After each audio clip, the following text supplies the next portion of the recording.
ಕಾಂಗ್ರೆಸ್ ನಾಯಕ ಬಿಕೆ ಹರಿಪ್ರಸಾದ್ ಪ್ರಧಾನಿ ಮೋದಿ ವಿರುದ್ಧ ಬೇಸರವನ್ನ ಹೊರಹಾಕಿದ್ದು ಕದನ ವಿರಾಮದ ಬಗ್ಗೆ ಬಹಳಷ್ಟು ಪ್ರಶ್ನೆಗಳು ಎದ್ದಿದೆ. ಈ ಮೊದಲು ನಾವು ಶಿಮ್ಲಾ ಒಪ್ಪಂದ ಮಾಡ್ಕೊಂಡಿದ್ವು. ಇದು ಬೇರೆ ದೇಶಗಳು ನಮ್ಮ ವಿಚಾರವಾಗಿ ತಲೆ ಹಾಕದಂತ ರೀತಿಯಾಗಿ ಮಾಡ್ಕೊಂಡಂತ ಒಪ್ಪಂದ ಆಗಿತ್ತು ನಮ್ಮ ಹಾಗೆ ಪಾಕಿಸ್ತಾನದ ನಡುವೆ.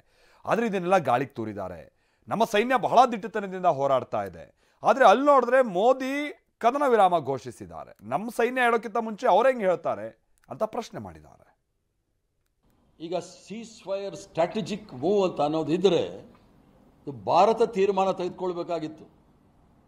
ಇದು ಸಮಸ್ಯೆ ಇರ್ತಕ್ಕಂಥದ್ದು ಭಾರತ ಮತ್ತು ಪಾಕಿಸ್ತಾನದ ನಡುವೆ. ಭಾರತ ಪಾಕಿಸ್ತಾನ UNO ಅಂತಕ್ಕಂಥದ್ದು ಸಹ ವಿಶ್ವಸಂಸ್ಥೆಯು ಸಹ ನಮ್ಮಲ್ಲಿ ಮೂಗು ತೂರಿಸೋಂಗಿಲ್ಲ ಅಂತೇಳಿ ಭಾಳ ಸ್ಪಷ್ಟವಾಗಿ ಸಿಮ್ಲಾ ಅಗ್ರಿಮೆಂಟಲ್ಲಿ ಇಂದಿರಾ ಗಾಂಧಿಯವರು, ಜುಲ್ಫಿಕಾರ್ ಅಲಿ ಭೂಟೋರವರು ಒಪ್ಪಂದವನ್ನು ಮಾಡಿಕೊಂಡಿದ್ದಾರೆ.